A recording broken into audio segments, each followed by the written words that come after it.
seeing as you already say you from the West Side, so exactly from where out west are you from? I'm from Austin, like Chicago Avenue, Central. Okay. Grew up over there my whole life. So what was it like growing up out there? It was cool. So, like I said, my family been in that community my whole life and since before me. So I kind of grew up where everybody in the neighborhood knew me. Everybody in the neighborhood know my family. You know, my auntie got a nail salon on Chicago Avenue. My uncle owned a convenience store on Chicago Avenue. So my family's super embedded in that community. Yeah. Everybody owned property in the neighborhood, all that. So. All right. So what was it like growing up, seeing your family, you know what I'm saying, as entrepreneurs and as owners? I feel like it gave me a different perspective than most kids because I feel like I seen kind of both sides of that environment. You know what I'm saying? Like how rough it is over there. Yeah. But then at the same time, my family getting money out here, over here. You know what I'm saying? So it kind of, so I kind of grew up with that aspect of it. Like, me and my homies, I always try to talk, oh, nah, we need to do this, we need to do that. You know, let's get some money. You know what I'm saying? We ain't got to do what bro and them over there doing, you know? Yeah. I always viewed the West Side like that. Like, the West Side always was more about the money than, you know what I'm saying, the violence. Like, I had family that grew up out West. The only time I was connected to the West Side was when in summertime I go kick it with them for a couple of weeks, you know what I'm saying?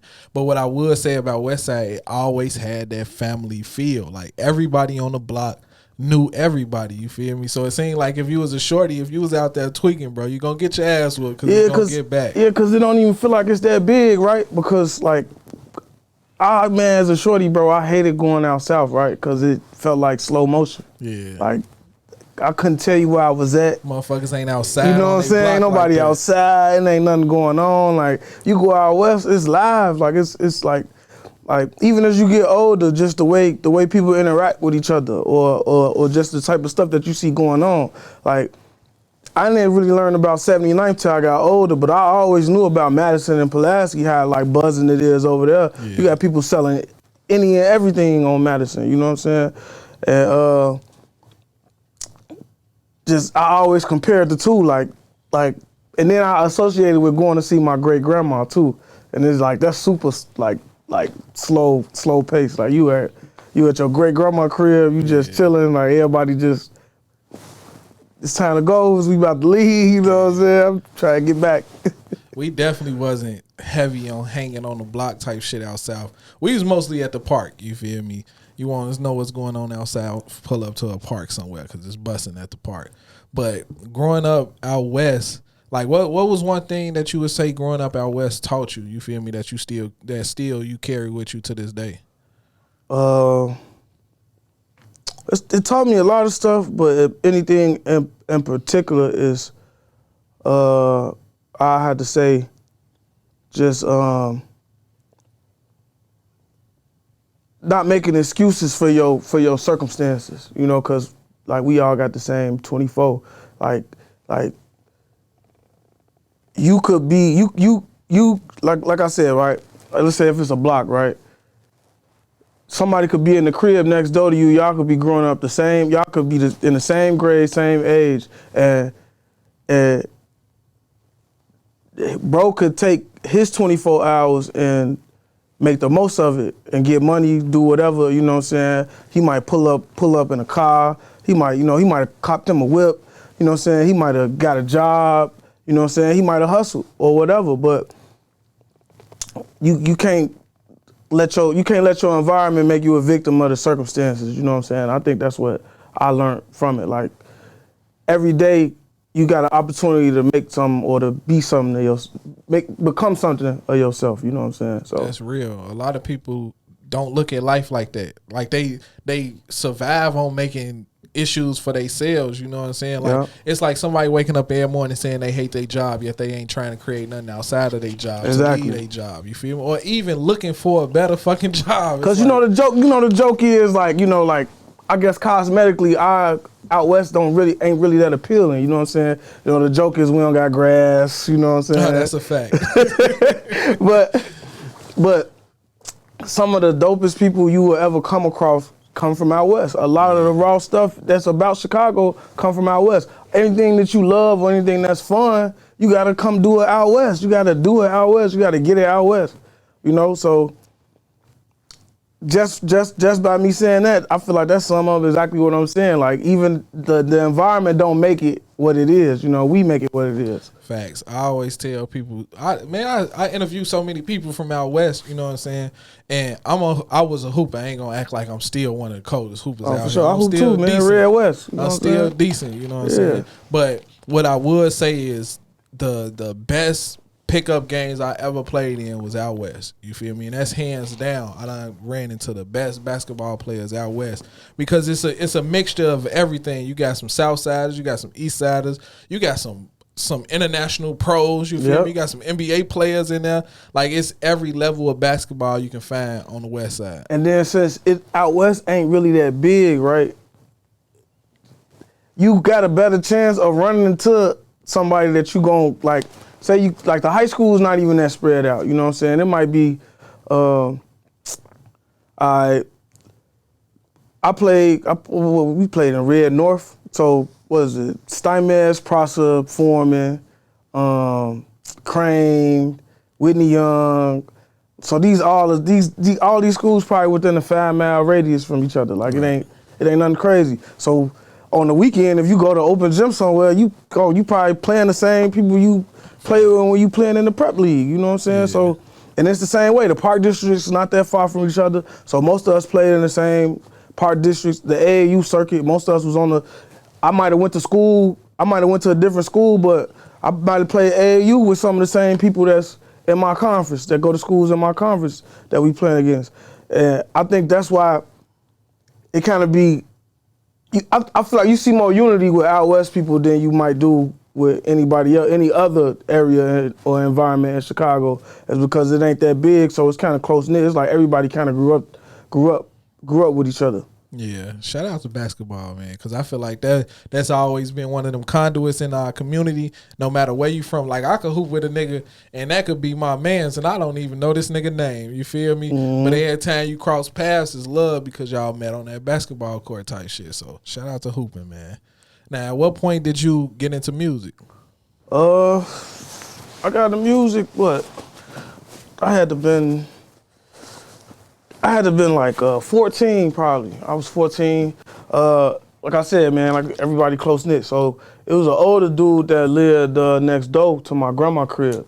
So we used to always be at my grandma's house, and he was making music. You know what I'm saying? He had a little setup. In his crib. So he was making music. He used to always come outside, come on the block and brag about it or whatever. So, you know, one day he let two of our other homies go out there and make some music with him. So now, I swear, like that whole week on the speaker, all everybody was playing was their own music. So I'm like, man, come on, man, let's do it. Let me get on up in there. You know what I'm saying? You know what I'm saying? So, like I said, man, I hadn't wrote no raps. I hadn't, this is my first introduction to, to actually, making music myself. But I was heavy in the this just show you what time it was. This like when Cameron had the Killer Season movie out. Yeah. Like all the rappers was making their own movies and stuff at the time. So, and then we was big on G-Units or all the like posse type raps and all that. So we was in there just trying to make them kind of joints, and you had to get in where you fit in too, cause it's like eight of us in there. You know what I'm saying? The song, the beat, don't nobody know how to loop no beat or do nothing. So the beat about 2-3 minutes. So ain't no way eight people finna get on the song. So it's like, and this back when people could do 3 verses. Now they ain't even doing 3 verses on the song. Facts. So it's like the first 3 people done their verse, that's who on that song. Now you gotta try to get in where you fit on the next one. So if you want quick with your pen, and the rap probably was trash, you know what I'm saying? But it was about, trying to get it done so you can hop on the track, and then you sharpen your pen up. So at what age would you say you became comfortable with rapping? Because it's a difference between getting in that booth and being comfortable in that booth. You know what I'm saying? I feel like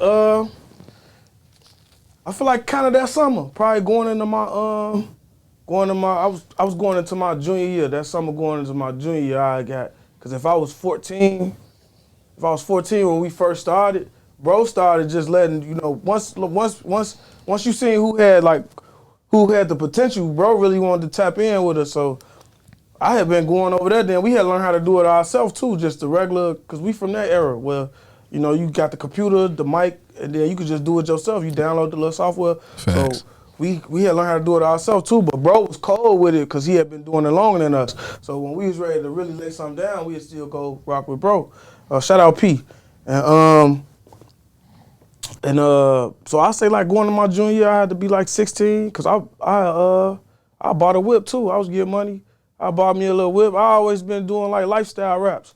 So I wasn't doing nothing but just like making songs about my life, and then I'll come back to my school, and then that's when you could put your music on your phone too. At that time, I burn CDs, had my music I out. was sure finna ask you, like, man, how does it feel walking into your school playing your own shit? Man, it was crazy. it was crazy. And you got a whip, so you playing it in your own shit. Hey, this back when people, I don't know if people still putting sounds in their car too, man. I had 212s, the kicker comps, you know what I'm saying? You was a man pulling up. TV radio, hey, you already know.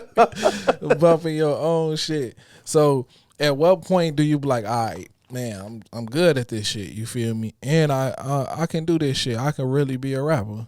If I had to say a time where I started like pursuing it and taking it serious, it probably been like 2012, 2013. That's when it all started to click. Like kind of like whatever the formula is today, like the starter pack for, an aspiring artist would be, you gotta have a videographer, you need some type of laptop to upload your music to, upload all your software, all your stuff to. And I feel like that was the time where I really was like, all right, cool, I could do this. And then I just started doing it, and I ain't stopped. Now, you say you make lifestyle rap. Who influenced you down that path, you know what I'm saying? Because to me, I feel like that's the music that we all can connect to a little bit easier, you know what I'm saying? I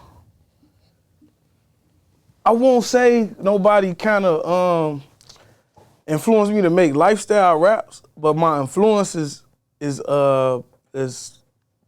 probably centered around that. My influences is a big influence of mine growing up was 50 Cent. Like that probably was the first person that got me super. That Get Rich or Die Trying hit different. Yeah, I feel like a lot of people that was like kids around, like I think I was like 10 years old, 11 years old when Get Rich or Die Trying. That probably was my first rap CD, like that somebody bought for me. Yeah. You know what I'm saying? That probably was my first rap CD, and I was caught up in that whole. Man, that G in the era had me in the headlock, bro. 50 had niggas. I love to pump crack. Yeah, I'm telling you, man. Do-rag. Hey, I had the two-tone do-rag. Oh, God. 50 could do no wrong. But man. 50 Cent, after it was 50 Cent, then I got into like some of the down south artists like Rocco, Rick Ross, Jeezy, a lot of that stuff. Then as I got older, I got into Gucci Man for a while, and then I say probably like within the past 5-6 years, like a heavy influence been West Side Gun. For real.